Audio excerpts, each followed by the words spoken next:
como não decorar, né, nomes das bactérias, como tentar estudar aí de uma maneira mais prática. Então, pessoal, às vezes eu tô olhando, né, pro meu lado direito aqui, para olhar os comentários de vocês. Então, Emerson ali me deu boa noite, Geniel. Então tá, pessoal. Então, como entender as bactérias sem precisar decorar nomes, né? Porque nós já falamos na nossa primeira aula que a microbiologia é um mito, né? Muitas pessoas têm medo, muitas pessoas não gostam, porque tem muitos nomes, porque é difícil. Então, nós vamos aí tentar entender um pouquinho essas formas bacterianas sem precisar decorar nomes. Então, primeira coisa, né, as bactérias elas têm umas formas e de acordo com a sua forma é relacionado à parede celular. Então, nós temos os cocos, nós temos os bacilos e nós temos a forma espiralada. Então, os cocos são somente três famílias. Oi, Rodolfo, boa noite. Rodolfo foi meu aluno.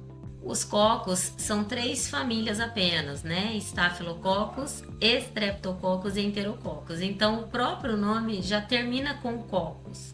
Então, fica fácil ali a gente lembrar da forma dessas bactérias por conta do próprio nome. Ele tem uma finalização cocos, né? Então, são cocos gram-positivos. Aí nós temos os bacilos. Os bacilos são a nossa maior família de bactérias. Aí entra E. coli, que vocês já ouviram falar, Escherichia coli, entra Salmonella, Klebsiella, né? Tá tendo um surto de KPC aí num hospital, onde ele chegou até a fechar, né? Postei lá no meu Insta, no meu Face, que essa bactéria é bem grave, é bem patogênica.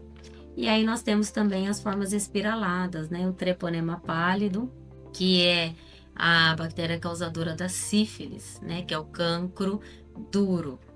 E nós também temos Helicobacter pylori, que também entra na forma espiralada, que é uma bactéria causadora de gastrite, que se não tratável pode gerar até um câncer estomacal. Então é muito importante a gente saber a forma das bactérias, porque é através da forma bacteriana que nós vamos identificar qual bactéria está causando infecção no paciente. Boa noite, Cassiana. Tudo bem? Quanto tempo? Cassiana também está na live. Bom, de acordo com o metabolismo e a necessidade de oxigênio, existem algumas bactérias que elas só vivem na ausência de oxigênio, que são as bactérias anaeróbicas. E existem as bactérias que se desenvolvem na presença de oxigênios. Então, elas precisam do oxigênio para sua sobrevivência, que são as bactérias aeróbicas. Então, essas bactérias aeróbias, elas produzem energia pela respiração celular. E sem o oxigênio, elas não vivem. As bactérias anaeróbias ou anaeróbia facultativa, que são as bactérias que vivem tanto na presença quanto na ausência, nós precisamos colocar elas em jarra de tensão de CO2.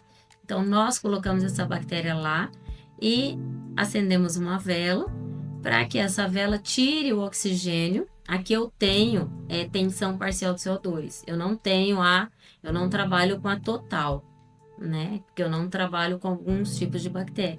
Mas aqui eu trabalho é tensão parcial de CO2. Então, nós colocamos a vela dentro da jarra para que a gente possa dar condições para que essa bactéria cresça, né, na ausência do oxigênio que fica dentro daquela jarra. E aí nós também temos as bactérias que são classificadas de acordo com a sua capacidade de formar esporos.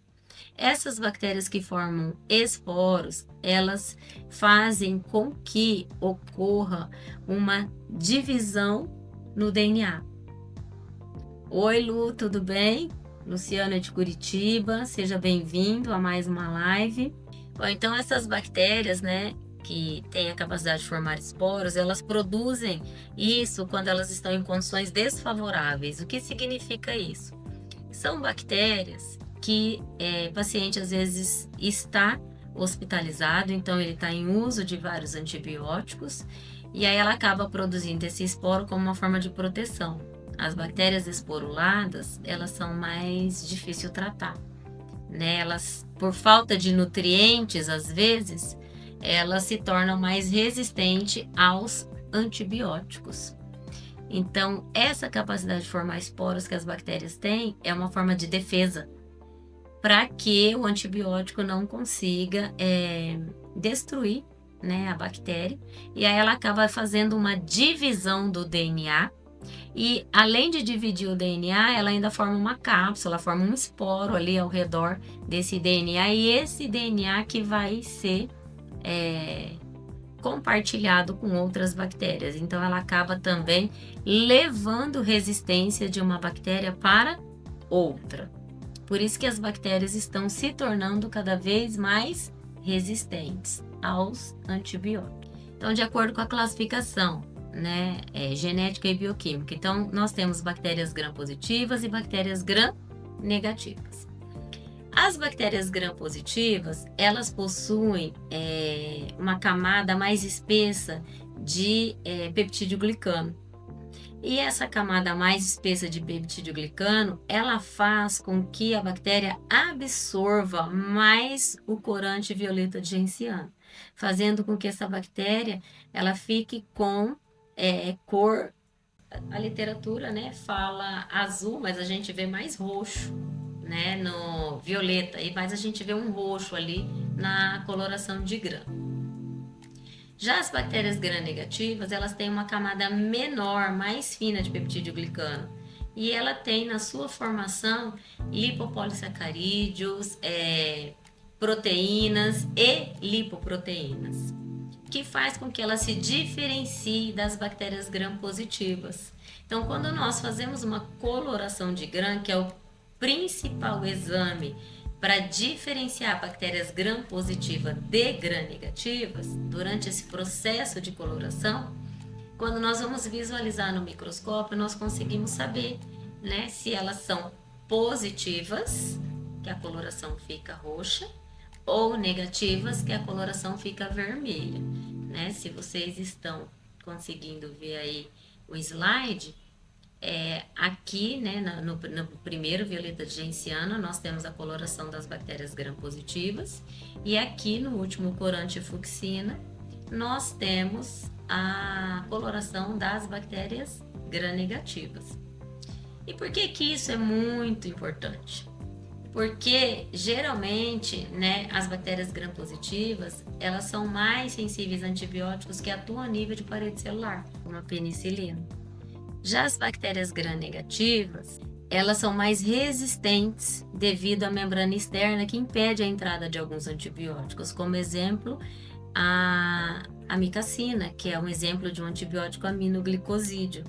Ela atua a nível de síntese das proteínas. O antibiótico, então, ele não vai atuar a nível de parede celular. Ele vai entrar dentro da bactéria e ele vai atuar lá dentro na síntese das proteínas.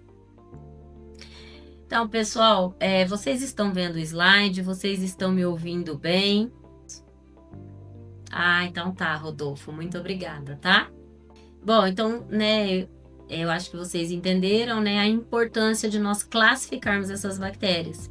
Se o médico está tratando um paciente com um antibiótico específico para um tipo de bactéria e eu libero que é outro tipo de bactéria, então isso ajuda o médico na hora dele definir se ele vai mudar ou se ele vai manter o antibiótico para aquele paciente, para aquele tratamento, tá? Então, esse exame de coloração de gram que nós fazemos, ele é muito importante para nós classificarmos e diferenciarmos estas bactérias.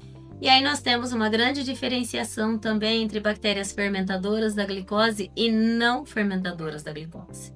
O que significa isso? A nossa maior família de bactérias são as fermentadoras da glicose. Que aí entra um monte de bactérias e aí tem várias provas bioquímicas que nós fazemos para estarmos aí diferenciando elas, né? Algumas produzem gases, outras H2S, Existem algumas que utilizam indol. Então, são várias provas bioquímicas aí que diferenciam as bactérias fermentadoras das não fermentadoras da glicose. Então, para nós identificarmos essas bactérias sem decorar,